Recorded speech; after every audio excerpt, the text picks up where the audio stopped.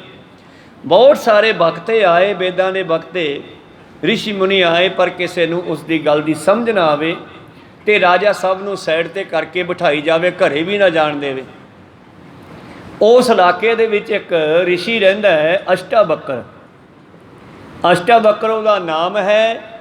ਤੇ ਨਾਮ ਉਹਦਾ ਇੱਦਾਂ ਦਾ ਕਿਉਂ ਪਿਆ, ਕਿਉਂਕਿ ਉਹਦੇ ਸਰੀਰ ਦੇ ਵਿੱਚ ਡਿਫੈਕਟ ਸੀਗਾ। ਉਹ ਜੋ ਤੁਰਦਾ ਸੀ ਸਰੀਰ 'ਚ 8 ਵੱਲ ਪੈਂਦੇ ਸੀ।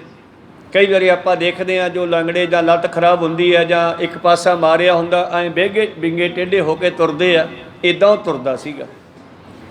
ਉਹਨੇ ਆਪਣੀ ਮਾਂ ਨੂੰ ਪੁੱਛਿਆ, ਬੇਬੇ ਮੇਰਾ ਪਿਤਾ।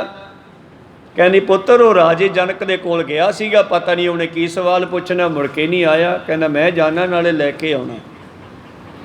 ਅਸ਼ਟਾਵਕਰ ਗਿਆ, ਵਿਚਾਲ ਦੀ ਰਸਤਾ ਬਣਿਆ, ਰਸਤੇ ਵਿੱਚੋਂ ਐ ਵਿੰਗਾ ਟੇਢਾ ਹੁੰਦਾ ਲੰਘਿਆ ਜਾ ਰਿਹਾ ਤੇ ਉੱਥੇ ਬੈਠੇ ਆ ਬ੍ਰਾਹਮਣ। ਤੇ ਬ੍ਰਾਹਮਣਾਂ ਨੇ ਉਹਨੂੰ ਦੇਖ ਕੇ ਹੱਸਣਾ ਕੀਤਾ ਤੇ ਅਸ਼ਟਾਵਕਰ ਉਹਨਾਂ 'ਤੇ ਹੱਸਦਾ।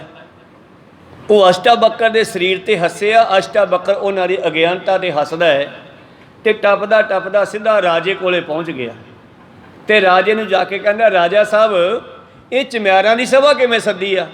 ਹੁਣ ਬ੍ਰਾਹਮਣਾਂ ਨੂੰ ਚਮਿਆਰ ਕਹਿ ਦੋ ਗੁੱਸਾ ਆ ਜਾਂਦਾ ਹੈ। ਸਾਰੇ ਰੌਲਾ ਪਾਤਾ, ਜਿਵੇਂ ਵਿਧਾਨ ਸਭਾ 'ਚ ਰੌਲਾ ਪਾਉਂਦੇ ਮੰਤਰੀ ਉੱਠ ਕੇ, ਹਾਂ ਹਾਂ ਸਾਨੂੰ ਚਮਿਆਰ ਕਿਵੇਂ ਕਹਿਤਾ, ਚਮਿਆਰ ਕਿਉਂ ਕਹਿਤਾ? ਰਾਜਾ ਕਹਿੰਦਾ ਸ਼ਾਂਤ ਹੋ ਜਾਓ, ਪੁੱਛਦੇ ਆ ਕੀ ਗੱਲ ਹੈ, ਕਿਉਂ ਕਿਹਾ ਬਈ ਤੂੰ ਇਹਨਾਂ ਨੂੰ ਚਮਿਆਰ ਕਿਉਂ ਕਹਿ? ਮੇਰੀ ਤਾਂ ਗੱਲ ਫੇਰ ਜਵਾਬ ਦੇਈ। ਉਹ ਕਹਿੰਦਾ ਮਹਾਰਾਜ ਚਮਿਆਰ ਦਾ ਕੰਮ ਕੀ ਹੈ? ਕਹਿੰਦੇ ਚਮੜਾ ਦੇਖਣਾ, ਚਮੜੇ ਨੂੰ ਪਰਖਣਾ, ਵਿੰਗੇ ਚਮੜੇ ਨੂੰ ਸਿੱਧਾ ਕਰਨਾ, ਜੋੜੇ ਬਣਾਉਣੇ ਆਦਿ ਆਦਿ।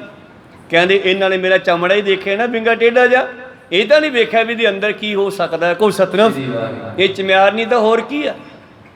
ਮੇਰੇ ਉੱਤੇ ਹੱਸੇ ਕਿਉਂ? ਇਹ ਗਿਆਨ ਦਾ ਕੰਮ ਤਾਂ ਫਿਰ ਬੁੱਧੀ ਦਾ ਜਾਂ ਗੁਰੂ ਦੀ ਕਿਰਪਾ ਦਾ ਹੈ, ਸਰੀਰ ਦਾ ਤਾਂ ਕੋਈ ਤਾਲੁਕ ਨਹੀਂ ਹੈ। ਮੇਰਾ ਚਮੜਾ ਦੇਖ ਕੇ ਹੱਸੇ। ਫਿਰ ਸਾਰੇ ਚੁੱਪ ਕਰ ਗਏ, ਆਪਣੀ ਗਲਤੀ ਤੇ ਪਛਤਾਉਣ ਲੱਗੇ। ਚਲੋ ਰਾਜਾ ਕਹਿਣ ਲੱਗੇ ਹੁਣ ਮੇਰੀ ਗੱਲ ਦਾ ਜਵਾਬ ਦੇ ਕੇ ਦੱਸੋ ਕੀ ਪੁੱਛਦੇ ਹੋ? ਕਹਿੰਦੇ ਮੈਂ ਪੁੱਛਦਾ ਇਹ ਸੱਚ ਹੈ ਕਿ ਉਹ ਸੱਚ ਹੈ?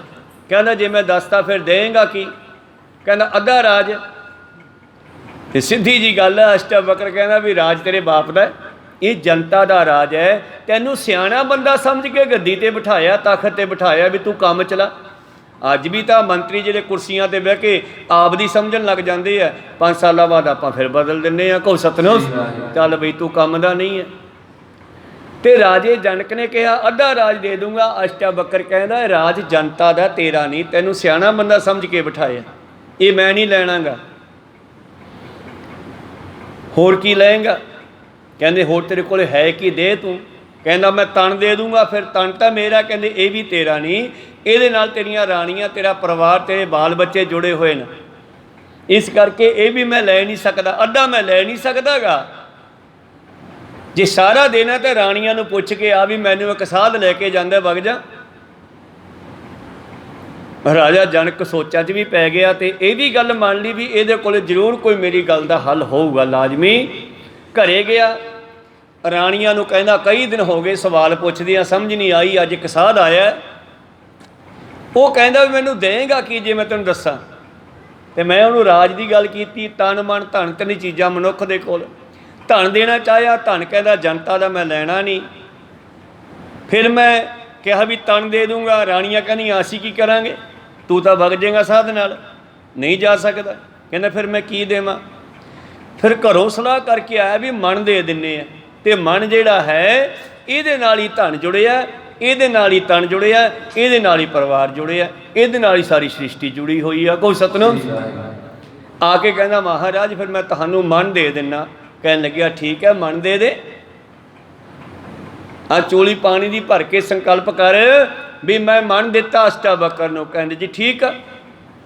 ਉਹਨੇ ਸਹੁੰ ਪਾਤੀ। ਕਹਿੰਦੇ ਜੀ ਮਨ ਤੁਹਾਡਾ। ਕਹਿੰਦੇ ਠੀਕ ਆ, ਲੈ ਸੁਣ ਲਾ ਹੁਣ। ਕਹਿੰਦਾ ਪਰ ਮੇਰੀ ਵੀ ਸ਼ਰਤ ਸੀਗੀ ਇੱਕ। ਰਾਜਾ ਜਨਕ ਕਹਿੰਦਾ ਕਿ ਮੈਨੂੰ ਘੋੜੇ ਤੇ ਬੈਠਣ ਤੋਂ ਪਹਿਲਾਂ ਪਹਿਲਾਂ ਗਿਆਨ ਕਰਾ ਦੇਵੇ, ਮੈਂ ਉਹਨੂੰ ਆਪਣਾ ਗੁਰੂ ਮੰਨੂਗਾ। ਕਹਿੰਦੇ ਠੀਕ ਹੈ ਗਿਆਨ ਵੀ ਕਰਾਵਾਂਗੇ, ਪਰ ਤੇਰਾ ਮਨ ਮੇਰੇ ਕੋਲ ਆ। ਹੁਣ ਤੂੰ ਆਪਦੇ ਮਨ ਦੇ ਨਾਲ ਵਿਚਾਰ ਨਹੀਂ ਕਰ ਸਕਦਾ, ਸਲਾਹ ਨਹੀਂ ਕਰ ਸਕਦਾਗਾ। ਹੁਣ ਜਿਵੇਂ ਮੈਂ ਕਹੂੰਗਾ ਉਵੇਂ ਚੱਲਣਾ ਪਊਗਾ ਤੈਨੂੰ। ਇੱਥੇ ਕੀ ਪੜ੍ਹਿਆ ਸੀ ਆਪਾਂ? ਜਿਵੇਂ ਗੁਰੂ ਨੇ ਕਿਹਾ ਸਾਨੂੰ ਉਹ ਮੰਨਣਾ ਪਊਗਾ। ਕੋਈ ਸਤਨਾਮ। ਉਹ ਕਹਿਣ ਲੱਗਿਆ ਠੀਕ ਹੈ। ਅਸ਼ਟਾਵਕਰ ਕਹਿੰਦਾ ਤੇਰਾ ਮਨ ਮੇਰੇ ਕੋਲੇ ਇਹ ਕਹਿੰਦਾ ਹੈ ਬਈ ਤੂੰ ਥੱਲੇ ਆ, ਇੱਥੇ ਮੈਨੂੰ ਬੈਠਣ ਦੇ। ਕੋਈ ਸਤਨਾਮ। ਕਹਿ ਉਤਰਨੇ ਪੈਣਾ ਸੀਗਾ ਜਦੋਂ ਕਸਮ ਖਾਤੀ। ਤੇ ਰਾਜਾ ਥੱਲੇ ਆ ਗਿਆ, ਅਸ਼ਟਾਵਕਰ ਉੱਥੇ ਬਹਿ ਗਿਆ। ਕਹਿੰਦਾ ਹੁਣ ਤੇਰਾ ਮਨ ਮੇਰੇ ਕੋਲੇ ਇਹ ਕਹਿੰਦਾ ਕਿ ਆ ਖਜ਼ਾਨੇ ਦੀਆਂ ਚਾਬੀਆਂ ਉਰੇ ਫੜਾ। ਕਿਵੇਂ ਜਵਾਬ ਦੇਵੇ? ਭਰੀ ਸਭਾ 'ਚ ਬਚਨ ਕੀਤਾ, ਚਾਬੀਆਂ ਹੀ ਫੜ ਲਈਆਂ।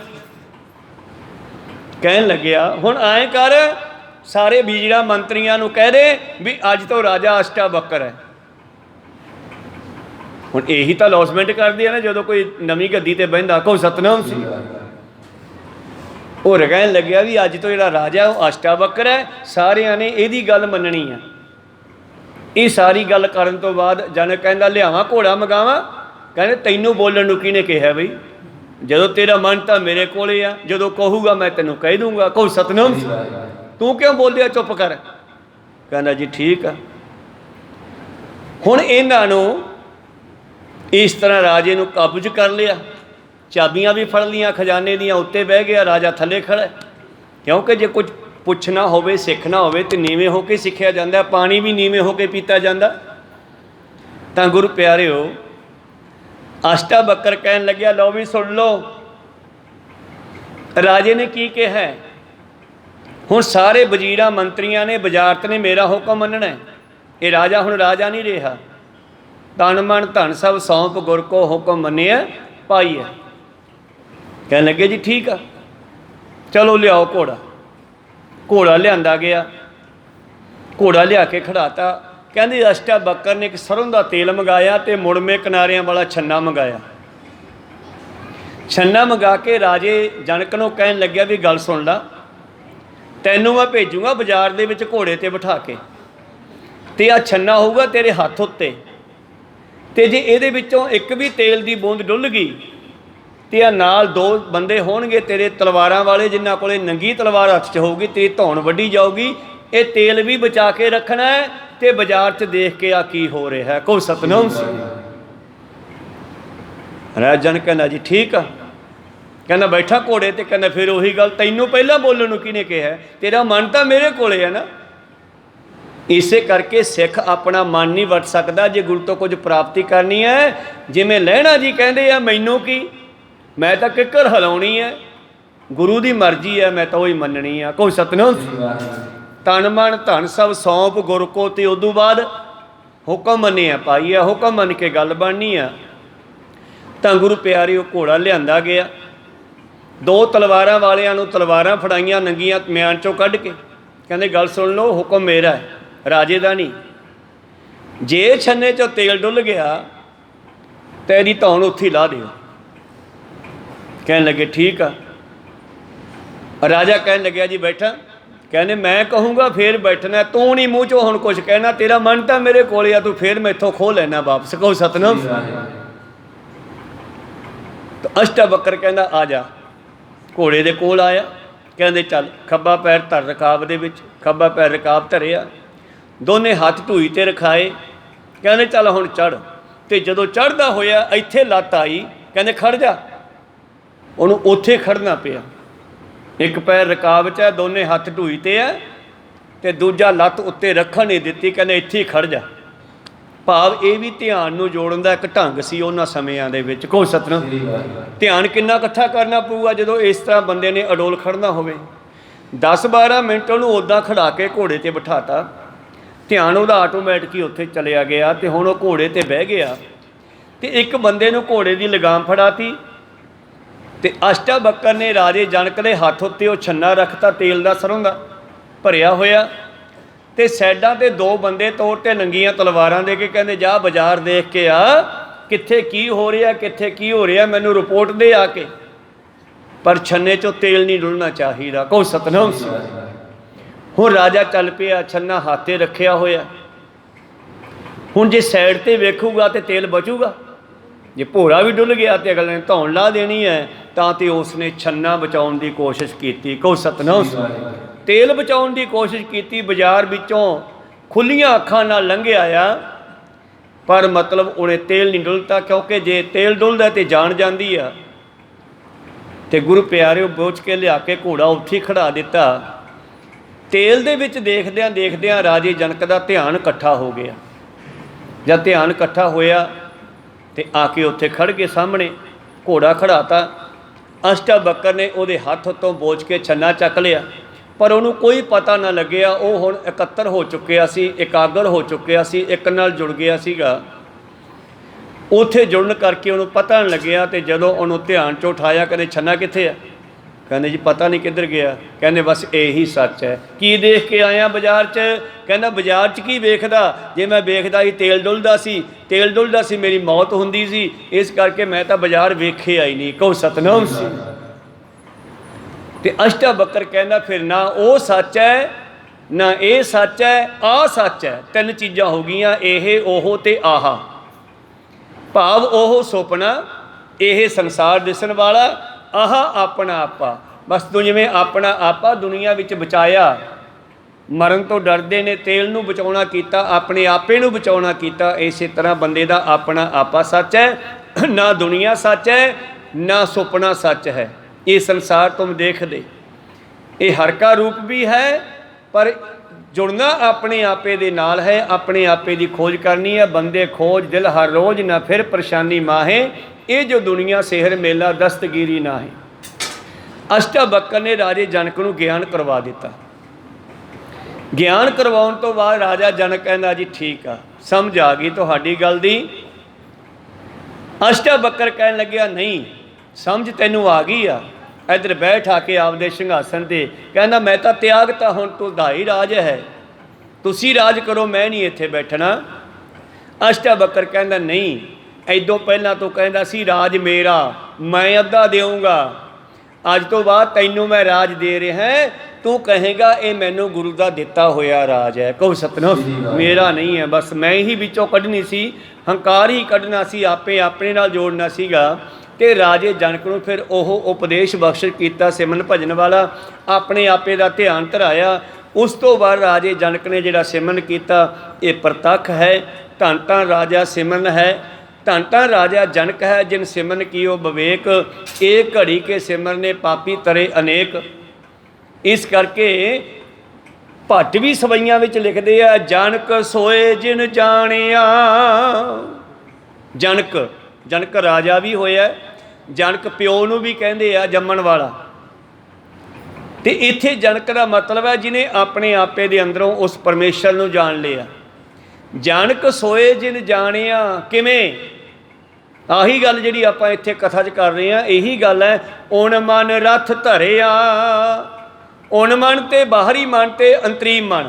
जिहड़ा अंतरीम मन है उन मन है, जिहड़ा बाहरी मन है वह बाहर खिंडिया फिरदा है। जिन्हां ने अपने बाहर खिंडे हुए मन नूं इकट्ठा करके उन मन दे नाल जोड़ लिया, दोने मन इकट्ठे हो गए, एक हो गए। पारे की न्याई खिंडे सी, जब पारा इकट्ठा करिए तो फिर एक हो जाता है। इस तरह साडे मन की हालत है।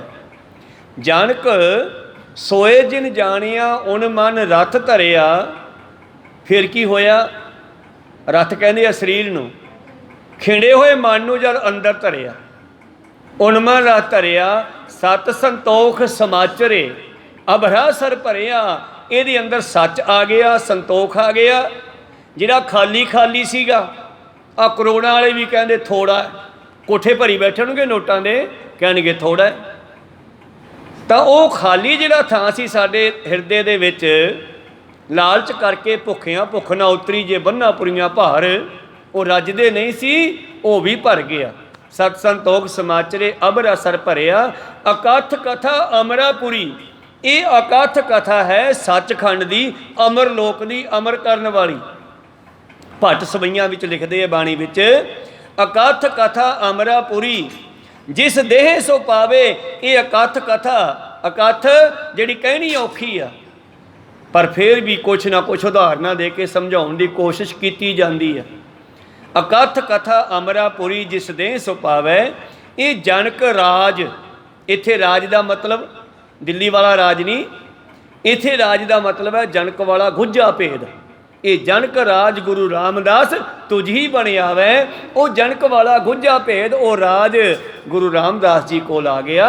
राम राज रामदासपुर कीनो गुरदेव। इस करके प्रीतम जी कहते ये आत्मा जिहड़ी है मरदी नहीं। शरीर किते भी पिया होवे छड्ड के चली जाती है, सुपने दे विच ते शरीर जिहड़ा है जड़ हो जाता है जी।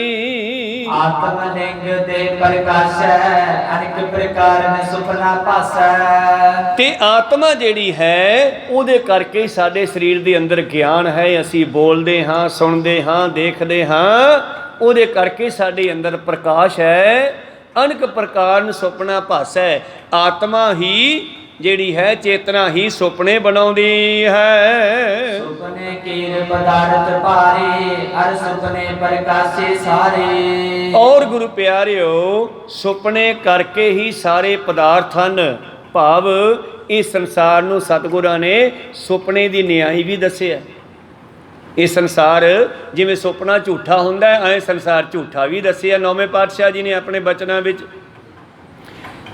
ते जिन्हां ने ब्रह्म ज्ञान नूं प्राप्त कर लिया, ज्ञान हो गया, उन्हां दे वास्ते यही परमेश्वर का रूप भी है। तीजे पातशाह दे वचन, ਪਾਤਸ਼ਾਹ ਜੀ ਕਹਿੰਦੇ ਸੁਪਨੇ ਦੇ ਵਿੱਚ ਜਿਵੇਂ ਕੋਈ ਚੀਜ਼ ਵੇਖੀਏ ਤੇ ਉਹ ਜਾਗਣ ਤੋਂ ਬਾਅਦ ਝੂਠੀ ਹੋ ਜਾਂਦੀ ਹੈ, ਇਸੇ ਤਰ੍ਹਾਂ ਜਿਨ੍ਹਾਂ ਨੂੰ ਗਿਆਨ ਹੋ ਜਾਂਦਾ ਉਦੋਂ ਬਾਅਦ ਸੰਸਾਰ ਇਹ ਝੂਠਾ ਹੋ ਜਾਂਦਾ, ਇਹਦੀ ਲੋੜ ਨਹੀਂ ਰਹਿੰਦੀ। ਕਹੋ ਸਤਿਨਾਮ। ਤੋ ਰਾਜਾ ਜਨਕ ਰਾਜ ਤੇ ਬਹਿ ਗਿਆ, ਚਾਬੀਆਂ ਲੈ ਲਈਆਂ, ਪਰ ਉਸ ਦਿਨ ਤੋਂ ਬਾਅਦ ਰਾਜੇ ਨੇ ਕੀ ਸੋਚਿਆ ਕਿ ਜਿਹੜਾ ਮੈਂ ਰਾਜ ਕਰ ਰਿਹਾ ਇਹ ਮੇਰੇ ਗੁਰੂ ਦਾ ਦਿੱਤਾ ਹੋਇਆ ਰਾਜ ਹੈ। ਕਹੋ ਸਤਿਨਾਮ। ਬਸ ਇਹੀ ਗੱਲ ਸਾਡੇ ਦਿਮਾਗ 'ਚੋਂ ਕੱਢਣੀ ਹੈ। ਬੰਦਾ ਕਹਿੰਦਾ ਮੈਂ ਐਂ ਕਰ ਦੂੰ, ਮੈਂ ਜੋ ਕਰ ਦੂੰ, ਜੇ ਮੈਂ ਕੁਰਸੀ ਤੇ ਬਹਿ ਗਿਆ ਤਾਂ ਮੈਂ ਆਹ ਕਰ ਦੂੰਗਾ, ਦੇਸ਼ ਦਾ ਉਹ ਕਰ ਦੂੰਗਾ। ਇਹ ਜਿੰਨਾ ਚਿਰ ਮੈਂ ਕਰਦਾ ਉਹਨਾਂ ਚਿਰ ਕੁਛ ਨਹੀਂ ਕਰਦਾ। ਜਾਵੇ ਜਾਣੇ ਮੈਂ ਕਿਛ ਕਰਤਾ, ਤਬਲਾ ਗਰਭ ਜੋਨ ਮੈਂ ਫਿਰਤਾ, ਜਬ ਧਾਰਿਆ ਕੋ ਬੈਰੀ ਮੀਤ, ਤਬ ਲਗ ਨਿਚਲ ਨਾਹੀ ਚੀਤ। ਜਿੰਨਾ ਚਿਰ ਮਨੁੱਖ ਮੈਂ ਕਰਦਾ ਉਹਨਾਂ ਚਿਰ ਕੁਛ ਨਹੀਂ ਕਰ ਸਕਦਾ। ਤਨ ਮਨ ਧਨ ਸਭ ਸੌਂਪ ਗੁਰ ਕੋ, ਹੁਕਮ ਮੰਨਿਆ ਪਾਈਐ। ਜਦੋਂ ਅਸੀਂ ਗੁਰਸਿੱਖ ਬਣ ਗਏ, ਗੁਰੂ ਵਾਲੇ ਬਣ ਗਏ, ਉਸ ਤੋਂ ਬਾਅਦ ਜਿਹੜੀ ਵੀ ਗੱਲ ਕਰਾਂਗੇ ਤਾਂ ਕੀ ਕਹਾਂਗੇ? ਗੁਰੂ ਦੀ ਕਿਰਪਾ। ਕਹੋ ਸਤਿਨਾਮ। ਫਿਰ ਮੈਂ ਨਹੀਂ ਕਹਾਂਗੇ, ਬਸ ਇਹ ਮੈਂ ਹੀ ਖਰਾਬ ਕਰਦੀ ਆ। ਅਤੇ ਜਦੋਂ ਸਮਝ ਆ ਗਈ, ਗਿਆਨ ਹੋਇਆ, ਫਿਰ ਅਸੀਂ ਹਰ ਗੱਲ ਪਰਮੇਸ਼ਰ ਦੀ ਕਿਰਪਾ ਜਾਂ ਗੁਰੂ ਦੀ ਕਿਰਪਾ ਨਾਲ ਕਹਾਂਗੇ। ਬਸ ਇਹੋ ਹੀ ਜਿਹੜਾ ਸਾਡੇ ਅੰਦਰ ਡੰਡਾ ਅੜਿਆ ਸੀਗਾ, ਆਪਣੇ ਦੇ ਪਰਮੇਸ਼ਰ ਦੇ ਵਿਚਾਲੇ ਹੰਕਾਰ ਦਾ, ਹਉ ਮੈਂ ਦੀਰਘ ਰੋਗ ਹੈ, ਦਾਰੂ ਪੀ ਇਸ ਮਾਹੇ, ਕਿਰਪਾ ਕਰੇ ਜੇ ਆਪਣੀ ਤੇ ਗੁਰ ਕਾ ਸ਼ਬਦ ਕਮਾਹੇ। ਜਦੋਂ ਕਿਰਪਾ ਹੁੰਦੀ ਹੈ ਫਿਰ ਇਹ ਹੰਕਾਰ ਨਿਕਲ ਕੇ ਗੁਰੂ ਦੇ ਸ਼ਬਦ ਦੇ ਨਾਲ ਜੁੜਨਾ ਕਰਦਾ ਹੈ। ਮੇਰੇ ਪ੍ਰੀਤਮ ਜੀ ਕਹਿੰਦੇ ਸਿੱਖੋ, ਇਹ ਆਤਮਾ ਜਿਹੜੀ ਹੈ ਜਿਵੇਂ ਸੁਪਨਿਆਂ ਵਿੱਚ ਚਲੀ ਜਾਂਦੀ ਹੈ, ਜਦ ਜਾਗਰਤ ਵਿੱਚ ਆਉਂਦੀ ਹੈ ਤੇ ਸੁਪਨੇ ਵਾਲਾ ਸਮਾਨ ਸਾਰਾ ਖਤਮ ਹੋ ਜਾਂਦਾ ਹੈ। ਇਸੇ ਤਰ੍ਹਾਂ ਹੀ ਅਸੀਂ ਅਗਿਆਨਤਾ ਦੇ ਸੁਪਨੇ ਵਿੱਚ ਵਿਚਰ ਰਹੇ ਹਾਂ। ਇਹ 24 ਘੰਟਿਆਂ ਦਾ ਲੰਮਾ ਸੁਪਨਾ ਹੈ, ਉਹ ਰਾਤ ਦਾ ਛੋਟਾ ਸੁਪਨਾ ਹੁੰਦਾ ਹੈ। ਅਤੇ ਇਹ ਸੁਪਨੇ ਦੀ ਜਾਗ ਉਦੋਂ ਆਉਂਦੀ ਹੈ ਜਦੋਂ ਜਾਂ ਤਾਂ ਗੁਰੂ ਜਗਾ ਦੇਵੇ, ਗੁਰੂ ਵਾਲਾ ਬੰਦਾ ਬਣ ਜਾਵੇ, ਗੁਰੂ ਦਾ ਸਿੱਖ ਬਣ ਜਾਵੇ, ਗੁਰੂ ਨੂੰ ਪੁੱਛ ਲਵੇ, ਜਾਂ ਤਾਂ ਉਦੋਂ ਜਾਗ ਆਉਂਦੀ ਹੈ ਅਤੇ ਜਾਂ ਫਿਰ ਉਦੋਂ ਜਾਗਦਾ ਜਦੋਂ ਜਮਦੂਤ ਘੰਡੀ ਫੜਦੇ ਆ। ਕਹੋ ਸਤਿਨਾਮ। ਬਾਬਾ ਫਰੀਦ ਜੀ ਕੀ ਕਹਿੰਦੇ ਆ? ਜਿੱਤ ਦਿਹਾੜੇ ਧਨਵਰੀ, ਸਾਹੇ ਲਏ ਲਿਖਾਏ, ਮਲਕ ਜੇ ਕੰਨੀ ਸੁਣੀ ਦਾ ਮੋਹ ਦਿਖਾਲੇ ਆਏ, ਜਿੰਦ ਨਿਮਾਣੀ ਕੱਢੀਏ ਹੱਡਾਂ ਕੋ ਕੜਕਾਏ, ਸਾਹੇ ਲਿਖੇ ਨਾ ਚੱਲਣੀ। ਉਹਦੇ ਪਤਾ ਲੱਗਦਾ ਜਿਹਦੇ ਸਵਾਸ ਮੁੱਕ ਜਾਂਦੇ ਆ। ਫਿਰ ਕਹਿੰਦਾ ਥੋੜ੍ਹਾ ਸਮਾਂ ਹੋਰ ਦੇ ਦਿਓ। ਇਹ ਤਾਂ ਉਹਨਾਂ ਨੂੰ ਵੀ ਰਿਸ਼ਵਤ ਦੇਣ ਨੂੰ ਫਿਰਦਾ ਹੈ। ਕਹਿੰਦਾ ਅਬ ਕੀ ਰਾਤ ਸਰਾਏ ਗੁਜ਼ਾਰੋ, ਅੱਜ ਹੀ ਰਾਤ ਮੇਰੇ ਕੋਲ ਕੱਟੋ, ਕਿਛ ਵੀ ਖਰਚ ਤੁਮਾਰਾ ਸਾਰੋ, ਵਿੱਚੋਂ ਅੱਧ ਪਚੱਧ ਤੁਹਾਨੂੰ ਵੀ ਦੇ ਦੂੰਗਾ। ਕੋਈ ਸਤਿਨਾਮ। ਉਹ ਕਹਿੰਦੇ ਭਲਿਆ ਇਹ ਨੋਟ ਤੇਰੇ ਉੱਥੇ ਚੱਲਦੇ ਨਹੀਂ ਗੇ। ਪਟਵਾਰੀ ਆ ਇੱਕ, ਪਟਵਾਰੀ ਨੂੰ ਲੈਣ ਆਏ ਆ ਜਮਦੂਤ। ਪਟਵਾਰੀ ਨੇ ਮਾਮਲੇ ਇਕੱਠੇ ਕਰਨੇ ਸੀ, ਕੁਛ ਕੀਤੇ ਆ, ਕੁਛ ਰਹਿ ਗਏ। ਕੋਈ ਸਤਿਨਾਮ। ਜਦੋਂ ਮੌਤ ਵਿਖਾਈ ਦਿੱਤੀ ਜਮਦੂਤਾਂ ਨੇ, ਕਹਿੰਦੇ ਵੀ ਚੱਲ ਚੱਲੀਏ। ਕਹਿੰਦੇ ਕਿੱਥੇ ਜਾਣਾ? ਕਹਿੰਦੇ ਆਪਾਂ ਚੱਲੀਏ ਜਿੱਥੋਂ ਆਏ ਸੀ ਹੁਣ ਉੱਥੇ ਚੱਲੀਏ। ਕਹਿੰਦੇ ਮਹਾਰਾਜ ਮੈਂ ਤਾਂ ਜੇ ਮਾਮਲੇ ਬਹੁਤ ਇਕੱਠੇ ਕਰਨੇ ਆ। ਕਹਿੰਦੇ ਮਾਮਲੇ ਛੱਡ, ਜਿੰਨੇ ਹੋ ਗਏ ਠੀਕ ਆ, ਹੁਣ ਤੂੰ ਬਾਕੀ ਕੰਮ ਛੱਡ, ਚੱਲੀਏ। ਉਹ ਕਹਿੰਦੇ ਬਾਣੀ ਦਾ ਬਚਨ ਆ, ਅਬ ਕੀ ਰਾਤ ਸਰਾਏ ਗੁਜ਼ਾਰੋ, ਕਿਛ ਵੀ ਖਰਚ ਤੁਮਾਰਾ ਸਾਰੋ, ਤੁਹਾਡਾ ਵੀ ਹਿੱਸਾ ਕੱਢ ਦੂੰਗਾ। ਉਹ ਕਹਿੰਦੇ ਨਹੀਂ, ਸਵਾਸ ਮੁੱਕ ਗਏ, ਹੁਣ ਤੂੰ ਇੱਥੇ ਰਹਿ ਨਹੀਂ ਸਕਦਾ ਗਾ। ਇਸ ਕਰਕੇ ਜਦੋਂ ਸਵਾਸ ਮੁੱਕ ਗਏ, ਜਿੱਤ ਦਿਹਾੜੇ ਧਨਵਰੀ, ਸਾਹੇ ਲਏ ਲਿਖਾਏ, ਮਲਕ ਜੇ ਕੰਨੀ ਸੁਣੀ ਦਾ ਮੋਹ ਦਿਖਾਲੇ ਆਏ, ਜਿੰਦ ਨਿਮਾਣੀ ਕੱਢੀਏ ਹੱਡਾਂ ਕੋ ਕੜਕਾਏ, ਸਾਹੇ ਲਿਖੇ ਨਾ ਚੱਲਣੀ। ਇਦੋਂ ਗਾਹਾਂ ਇੱਕ ਪੈਰ ਵੀ ਨਹੀਂ ਪੱਟ ਸਕਦਾ। ਜਿਹੜੇ ਮੁਨੀਮਾਂ ਦੀ ਹਿਸਾਬ ਕਰਦਿਆਂ ਕਲਮ ਉੱਥੇ ਹੀ ਰਹਿ ਜਾਂਦੀ ਆ। ਇੱਕ ਦੋ ਘਟਨਾਵਾਂ ਆਪਾਂ ਮੀਡੀਆ ਰਾਹੀਂ ਵੇਖੀਆਂ, ਮੋਬਾਈਲ ਰਾਹੀਂ ਦੇਖੀਆਂ ਵੀ ਕਿਸ ਤਰ੍ਹਾਂ ਇੱਕ ਰਾਗੀ ਸਿੰਘ ਕੀਰਤਨ ਕਰਦਾ ਹੀ ਸਰੀਰ ਛੱਡ ਗਿਆ, ਉੱਥੇ ਬੈਠਾ ਹੀ ਬਾਜੇ ਤੇ 1 ਮਿੰਟ 'ਚ ਹੀ ਲੁੱਟ ਗਿਆ। ਭਾਵ ਕਿਸੇ ਨੂੰ ਟਾਈਮ ਨਹੀਂ ਦੇਣਾ। ਇੱਕ ਸਵਾਸ ਤੋਂ ਬਾਅਦ ngਣ ਘਾਲੇ ਸਭ ਦਿਵਸ ਰਹਿਣ ਸਾਰੇ, ਜਿਵੇਂ ਕਣ ਕਹਿੰਦੇ ਆ ਸਵਾਸਾਂ ਨੂੰ, ਇਹ ਗਿਣ ਕੇ ਪਾਏ ਹੋਏ ਸਾਡੇ ਅੰਦਰ। ਨਾ ਵੱਢਣ ਘਟਣ ਤਿਲ ਸਾਰ, ਇੱਕ ਤਿਲ ਜਿੰਨੇ ਵੀ ਵਧਣੇ ਘਟਣੇ ਨਹੀਂ ਗਏ। ਜਿੱਥੇ ਮੁੱਕ ਗਏ ਉੱਥੇ ਫੱਟੀ ਲਾ ਦੇਣੀ ਅਗਲਿਆਂ ਨੇ। ਕਹੋ ਸਤਿਨਾਮ। ਸਰੀਰ 'ਚੋਂ ਕੱਢ ਲੈਣਾ। ਇਸ ਕਰਕੇ ਸੁਪਨੇ ਕੇਰ ਪਦਾਰਥ ਸਾਰੇ ਜਾਂ ਤਾਂ ਉਦਣੇ ਜਾਗ ਆਉਂਦੀ ਹੈ ਜਿੱਦਾਂ ਉਹ ਫੜਦੇ ਆ, ਅਤੇ ਨਹੀਂ ਫਿਰ ਉਦੋਂ ਪਹਿਲਾਂ ਜਾਗ ਪਾਓ। ਜਾਗ ਲੈ ਹੋਰੇ ਮਨ ਜਾਗ ਲਿਓ, ਕਹਾਂ ਗਾਫਲ ਸੋਇਆ, ਜੋ ਤਨ ਉਪਜਿਆ ਸੰਗ ਹੀ, ਸੋ ਪੀ ਸੰਗ ਨਾ ਹੋਇਆ। ਇਸ ਕਰਕੇ ਗੁਰੂ ਕਿਰਪਾ ਕਰਨ, ਮਨੁੱਖ ਨੂੰ ਜਗਾਉਂਦੇ ਹਨ। ਭਾਈ ਸਾਹਿਬ ਜੀ, ਭਾਈ ਦਇਆ ਸਿੰਘ ਜੀ ਬਖਸ਼ਿਸ਼ ਕਰਦੇ ਹਨ ਆਪਣੇ ਗਿਆਨ ਰਾਹੀਂ। ਜਬ ਸੁਖਪਤੀ ਅਵਸਥਾ ਹੋਏ, ਤਬੇ ਅਭਾਵ ਲਿੰਗ ਤਨ ਹੋਏ। ਤਾਂ ਇੱਕ ਤਾਂ ਜਾਗਰਤ ਅਵਸਥਾ, ਹੁਣ ਆਪਾਂ ਬੈਠੇ ਹਾਂ, ਇਹਦੇ ਵਿੱਚ ਆਪਾਂ ਸਥੂਲ ਸਰੀਰ ਤੋਂ ਕੰਮ ਲੈ ਰਹੇ ਹਾਂ। ਤੇ ਫਿਰ ਇੱਕ ਹੈ ਸੁਪਨ ਅਵਸਥਾ, ਉਹਦੇ ਵਿੱਚ ਸੂਖਮ ਸਰੀਰ ਜਾਂਦਾ ਆਤਮਾ ਦੇ ਨਾਲ, ਉਹ ਸੂਖਮ ਨੂੰ ਲੈ ਕੇ ਜਾਂਦੀ ਆ ਤੇ ਜਿੱਥੇ ਜਿੱਥੇ ਪਹਿਲਾਂ ਜਾ ਕੇ ਹੋਈ ਆਈ ਹੁੰਦੀ ਆ ਉੱਥੇ ਉੱਥੇ ਜਾ ਆਉਂਦੀ ਆ।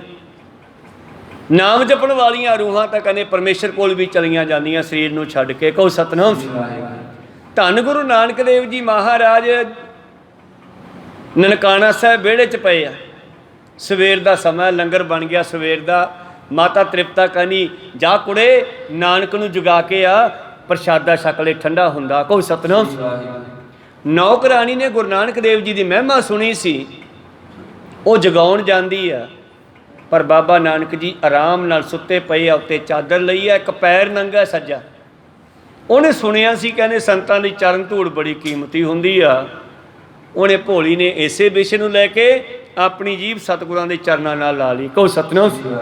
ਪੈਰ ਦੇ ਹੇਠਾਂ ਤਲੀ ਦੇ ਐਂ ਪਿਆ ਸੀ, ਪੈਰ ਤਲੀ ਤੇ ਜੀਭ ਲਾਤੀ।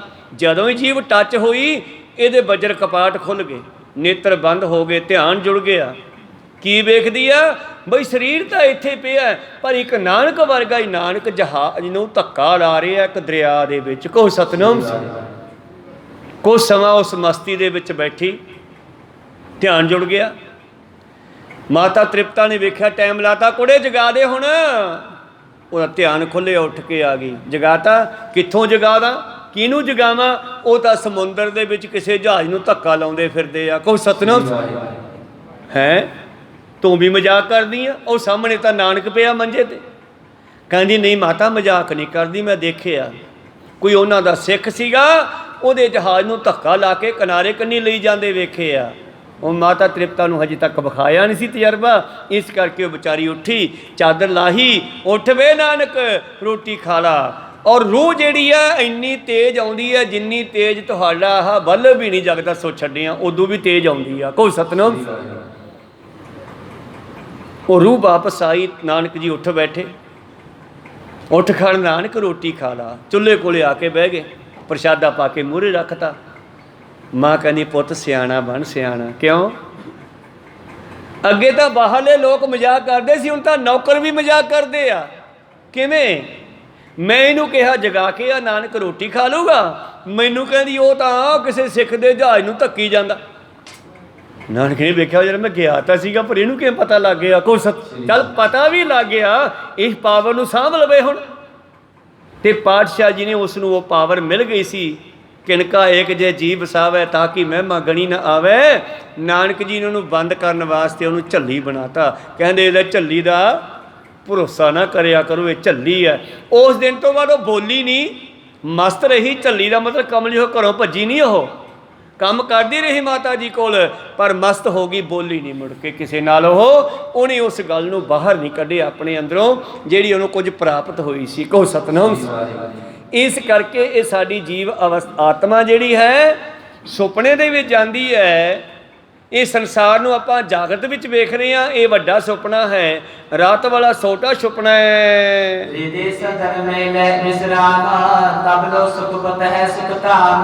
ਜਬ ਸੁਖੋਪਤੀ ਅਵਸਥਾ ਹੋਏ ਤਵੇ ਅਭਾਵ ਲਿੰਗ ਤਨ ਹੋਏ। ਭਾਵ ਇਹ ਜਿਹੜਾ ਬਾਹਰੀ ਸਰੀਰ ਹੈ ਇਹਦਾ ਅਭਾਵ ਹੋ ਜਾਂਦਾ। ਭਾਵ ਸਾਨੂੰ ਗੂੜੀ ਨੀਂਦ ਵਿੱਚ ਚਲੇ ਜਾਈਏ ਨਾ, ਸਾਨੂੰ ਇਹ ਨਹੀਂ ਪਤਾ ਹੁੰਦਾ ਕਿੱਥੇ ਪਏ ਆ। ਕੋਈ ਸਤਨਾਮ। ਉਹਨੂੰ ਕਹਿੰਦੀ ਹੈ ਸੁਖੋਪਤੀ ਅਵਸਥਾ। ਪਹਿਲਾਂ ਜਾਗਰਤ ਵੇਖ ਰਹੇ ਹੋ, ਸੁਪਨਾ ਰਾਤ ਵਾਲੀ ਹੈ, ਸੁਖੋਪਤੀ ਉਹ ਹੈ ਜਦੋਂ ਸੁੱਤੇ ਪਿਆਂ ਨੂੰ ਸਾਨੂੰ ਇਹ ਨਾ ਪਤਾ ਲੱਗਿਆ ਵੀ ਕਿੱਥੇ ਪਏ ਸੀ। ਕੋਈ ਸਤਨਾਮ। ਜਦੋਂ ਇਹ ਉੱਥੇ ਆ ਜਾਂਦੀ ਆ ਤੇ ਇਹ ਜਿਹੜਾ ਸਰੀਰ ਹੈ ਸਾਡਾ, ਇਹਦਾ ਅਭਾਵ ਹੋ ਜਾਂਦਾ ਹੈ। ਜੀਵ ਆਤਮਾ ਇੰਦਰ ਸਰੂਪ, ਇੰਦਰਾਣੀ ਨੇ ਬੁੱਧ ਅਨੂਪ। ਸਾਡੀ ਜੀਵ ਆਤਮਾ ਮਾਨੋ ਇੰਦਰ ਤੇ ਇੰਦਰਾਣੀ। ਸੁਰਤ ਜਿਹੜੀ ਹੈ, ਸੁਰਤ ਤੇ ਜੀਵ ਇਹ ਦੋਨੇ ਇਕੱਠੇ ਹੋ ਕੇ ਕਿਤੇ ਡੂੰਘੇ ਥਾਂ ਜਾ ਕੇ ਆਰਾਮ ਕਰਨ ਲੱਗ ਜਾਂਦੇ ਹੈ। ਸਰੀਰ ਵੀ ਤਿਆਗ ਜਾਂਦੇ ਹਨ, ਉਹਨੂੰ ਸੁਖੋਪਤੀ ਅਵਸਥਾ ਕਹਿੰਦੇ ਹੈ। ਇਸੇ ਕਰਕੇ ਅਸੀਂ ਉੱਠ ਕੇ ਕਹਿੰਦੇ ਹਾਂ ਅੱਜ ਤਾਂ ਪਤਾ ਨਹੀਂ ਲੱਗਦਾ ਕਿੱਥੇ ਪਈ ਸੀ ਯਾਰ, ਇੰਨੀ ਗੂੜੀ ਨੀਂਦ ਆਈ। ਕਹੋ ਸਤਿਨਾਮ। ਭਾਵ ਪਤਾ ਕਿਹਨੂੰ ਲੱਗਿਆ ਸੀ? ਤਾਂ ਆਪਾਂ ਹੀ। ਉਹ ਇਸੇ ਕਰਕੇ ਤਾਂ ਉੱਠ ਕੇ ਕਹਿਤਾ ਨਾ ਇੰਨੀ ਗੂੜੀ ਨੀਂਦ ਆਈ ਅੱਜ। ਭਾਵ ਉਦੋਂ ਆਪਾਂ ਸੁਖੋਪਤੀ ਵਿੱਚ ਚਲੇ ਗਏ ਸੀ।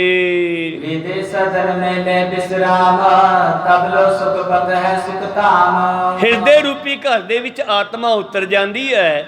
ਔਰ ਇੱਥੇ ਆ ਕੇ ਫਿਰ ਇਸ ਨੂੰ ਇੰਨੀ ਗੂੜੀ ਨੀਂਦ ਵਿੱਚ ਚਲਿਆ ਜਾਂਦਾ ਹੈ, ਇੰਨੀ ਗੂੜੀ ਨੀਂਦ ਵਿੱਚ ਚਲਿਆ ਜਾਂਦਾ ਹੈ ਸੁੱਖ ਦੇ ਧਾਮ ਵਿੱਚ। ਬਾਹਰ ਉਠੇ ਲੇਕੇ ਨਿਜਰਾਨੀ ਸਰਬ ਸਰੀਰ ਕਰੇ ਸਵਦਾਨੀ। ਜਦੋਂ ਫਿਰ ਜਾਗ ਆਉਂਦੀ ਹੈ ਸੁਰਤ ਨੂੰ ਫਿਰ ਆਪਦੇ ਘਰ ਭੇਜ ਦਿੰਦਾ ਹੈ। ਸੁਰਤ ਇੰਦਰਾਣੀ ਹੈ ਤੇ ਜਿਹੜਾ ਜੀਵ ਹੈ ਉਹ ਇੰਦਰ ਹੈ। ਜਦੋਂ ਇਹਨੂੰ ਜਾਗ ਆਉਂਦੀ ਆ ਸੁਰਤ ਫਿਰ ਸਾਰੇ ਸਰੀਰ ਵਿੱਚ ਖਿੰਡ ਜਾਂਦੀ ਆ, ਇਹ ਜਾਗ ਪੈਂਦਾ ਹੈ ਅਤੇ ਜਾਗਰਤ ਅਵਸਥਾ ਕੋ ਜਬ ਪਾਏ ਕਹੇ ਬਿਸ਼ੇ ਕੋ ਸਹਿਜ ਸੁਪਾਏ। ਜਦੋਂ ਜਾਗ ਪੈਂਦਾ ਫਿਰ ਆਪਣੇ ਇਹਨਾਂ ਧੰਦਿਆਂ ਦੇ ਵਿੱਚ ਫਸ ਜਾਂਦਾ ਹੈ ਅਤੇ ਗਏ ਅਸਦਿਤਰਤਾ ਨੂੰ ਚਨਦਾਏ ਬੁੱਧ ਇਦਰਾਣੀ ਥਿਰ ਹਰਬਾਈ। ਇਸ ਤਰ੍ਹਾਂ ਇਹ ਸੱਜੇ ਤੇ ਖੱਬੇ ਦੋਨਾਂ ਸੁਰਾਂ ਵਿੱਚ ਵਸਦੇ ਹਨ। ਵਿਚਾਰਾਂ ਇੱਥੇ ਰੋਕਦੇ ਹਾਂ, ਅੱਗੇ ਕੀ ਹੁੰਦਾ ਹੈ ਸੁਖੋਪਤੀ ਦੇ ਵਿੱਚ ਆਪਾਂ ਕੱਲ ਨੂੰ ਸਰਵਣ ਕਰਾਂਗੇ। ਹੁਣ ਸਮਾਂ ਸਮਾਪਤੀ ਤੇ ਹੈ, ਰੋਕਣ ਦੀ ਆਗਿਆ ਬਖਸ਼ੋ। ਬੋਲਦਿਆਂ ਅਨੇਕਾਂ ਅੱਖਰ ਬਾਅਦ ਘਾਟ ਹੋ ਜਾਂਦੇ, ਸਿੱਖ ਸੰਗਤਾਂ ਤੇ ਸਤਿਗੁਰੂ ਬਖਸ਼ਣ ਜੋਗੇ ਬਖਸ਼ ਲੈਣਾ ਜੀ। ਸਮਾਪਤੀ ਕਰੀਏ। हे अच्युत हे पार ब्रह्म अविनाशी ਅਗਨਾਸ हे पूरन हे सर्व में ਜਨ ਗੁਣਤਾਸ। हे संगी हे निरंकार हे निर्गुण ਸਭ ਟੇਕ हे गोबिंद हे गुण निधान ਜਾਕੇ ਸਦਾ ਬਵੇਕ। हे अपरंपर हर हरे ਦੇਹੋ ਬਨਹਾਰ हे संत कै सदा संग ਦੀਦਾਰਾ ਆਧਾਰ। हे ठाकुर हों दासरो ਨਿਰਗੁਣ ਗੁਣ ਨਹੀਂ ਕੋਏ नानक दीजै नाम दान ਕੋਏ ਪਰੋਏ। आए प्रभ शरणागति ਕਿਰਪਾ ਨਿਤ ਦਿਆਲ एक अखर हर मन बसत ਮੂਰਤ ਨਿਹਾਲ। एक ओंकार सतगुरु ਪ੍ਰਸਾਦ ਸਚ ਹੋਏ वाहिगुरु जी की फतेह है ਵਿਘਨ ਵਿਨਾਸ਼ਨ ਸੋਏ। वाहिगुरु जी की फतेह ਵਿਘਨ है ਵਿਨਾਸ਼ਨ ਸੋਏ। वाहिगुरु जी का खालसा वाहिगुरु जी की फतेह।